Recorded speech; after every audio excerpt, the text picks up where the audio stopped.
আসসালামু আলাইকুম প্রিয় ফুটবল ফ্যান্স।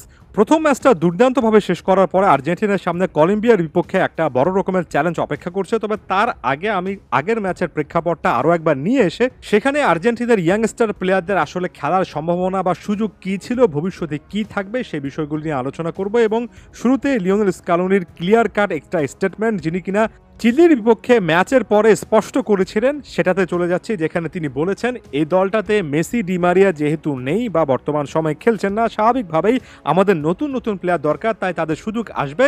এদিন আলেহান্দ্রো গার্নাচোর সুযোগ এসেছিল এবং গার্নাচো সেই সুযোগটা খুব ভালোভাবে কাজে লাগিয়েছে। ভবিষ্যতে আরও অন্য কারো সুযোগ আসবে, অর্থাৎ এখানে তিনি অনেকটা 1-by-1 অ্যাপ্রোচের দিকে গিয়েছেন। একবার একজন করে করে সুযোগ পাবেন এমন টাইপের একটা ইঙ্গিত দিয়েছেন। এই ম্যাচটাতে গার্নাচো সুযোগ পেয়েছেন, পরের ম্যাচে সুযোগ পেতে পারেন, কিংবা পরের ম্যাচে যদি মাতিয়াস সুলে, ভ্যালেন্তিন কার্বোনির মতো প্লেয়াররা সুযোগ পান, খুব একটা বেশি অবাক হবে না। এবং আমার কাছে মনে হয় এটা বেস্ট একটা স্ট্র্যাটেজি। কেন, সেটা একেবারে গেমের কয়েকটা পয়েন্ট নিয়ে একটু আলোচনা করি। প্রথমে আমি গার্নাচো প্রসঙ্গে চলে আসছি। আলেহান্দ্রো গার্নাচো সব মিলিয়ে মাঠের মধ্যে 10-11 মিনিট ছিলেন এবং গার্নাচো মাঠে থাকার সময় খুবই নির্দিষ্ট করে বলতে গেলে গার্নাচো কিন্তু যখনই বল পেয়েছেন তখনই ফাইনাল থার্ডে প্রতিপক্ষের ডিবক্সটা টার্গেট করেছেন এবং ডিবক্সের ওই যে এজটা রয়েছে, কর্নারটা আছে, সেটা অ্যাটাক করেছেন এবং সেখানে ঢুকতে চেয়েছেন। একই সঙ্গে স্বাভাবিকভাবে লেফট সাইডের একটা জায়গায় এমনকি ডিফেন্সিভ পজিশনও তার একটা হিট ম্যাপে দেখা যাচ্ছে প্রেজেন্স ছিল। এবং এখানে আমার ভালো লাগার মতো জায়গা হচ্ছে এই যে নিজের হাফে তিনি ডিফেন্সে একটা প্রেজেন্স রেখেছেন, একাধিকবার এখানে এসে কিন্তু বল ক্লিয়ার করেছেন, অর্থাৎ ডিফেন্সিভ ওয়ার্ক রেট দেখিয়েছেন। তবে মূলত প্রশংসার জায়গা ছিল প্রতিপক্ষের ডিবক্সটা অ্যাটাক করা। এখন আলেহান্দ্রো গার্নাচো এই জিনিসটা করতে পেরেছেন, কারণ আর্জেন্টিনার সেকেন্ড হাফের সিস্টেমটা অনেক বেশি করে মিডফিল্ড কেন্দ্রিক ছিল।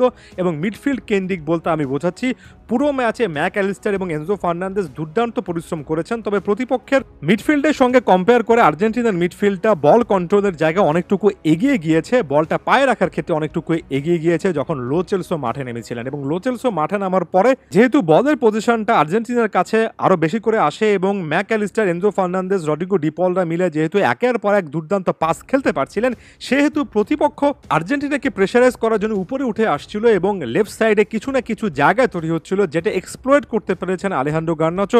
যদি গার্নাচো শুরুর একাদশে থাকতেন এবং আর্জেন্টিনা যদি আক্রমণাত্মক ফুটবল খেলতেও চাইতো, তারপরেও কিন্তু ব্যাপারটা খুব একটা বেশি সহজ হতো না। ইন শর্ট, আমার কাছে গার্নাচোর ইম্প্যাক্টটা অনেক বেশি করে বোঝা গিয়েছে শেষের 10 থেকে 15 মিনিট, কারণ মিডফিল্ডে কন্ট্রোলটা আর্জেন্টিনা নিতে পেরেছে। মিডফিল্ডে কন্ট্রোল নেওয়ার ক্ষেত্রে লো চেলসোর সাবস্টিটিউশনটা অনেক বেশি করে ইম্পর্টেন্ট ছিল। একই সঙ্গে ডিপল, অ্যালিস্টার কিংবা এনজোরাও ওই সময়টাতে গেমটা বেশি কন্ট্রোল করতে পেরেছেন। একজন উইঙ্গার তখনই অনেক বেশি করে এফেক্টিভ যখন তিনি ফাইনাল থার্ডের ওই জায়গায় স্পেস পান। স্পেসটা ক্রিয়েট তিনি কিন্তু নিজে করেন না, বাকিরা তার জন্য স্পেসটা ক্রিয়েট করেন। তাই এই জিনিসটা মাথায় রাখবেন, গার্নাচোকে কোন মোমেন্টে মাঠে নামালে আসলে ওই মোমেন্টটা থেকে তিনি সবচেয়ে বেস্ট সার্ভিস বের করে আনতে পারবেন, সেটা স্কালোনি খুব ভালো করে জানেন এবং মাঠে সেজন্য তিনি ওই মোমেন্টে গার্নাচোকে নামিয়েছেন। একই রকমের চিত্র আমরা মাতিয়াস সুলের ক্ষেত্রে নেক্সট ম্যাচে দেখতে পারি। যেমন এ ম্যাচের একটা সময় নাহুয়েল মলিনা এবং নিকো গঞ্জালেসকে রাইট সাইডে এনে একটা উইড খোঁজার চেষ্টা করেছিলেন স্কালোনি, সেটা মাতিয়াস সুলে মাঠে নামলে হয়তোবা মলিনাকে ওভারল্যাপ করে এতটুকু উপরে উঠে আসতে হবে না।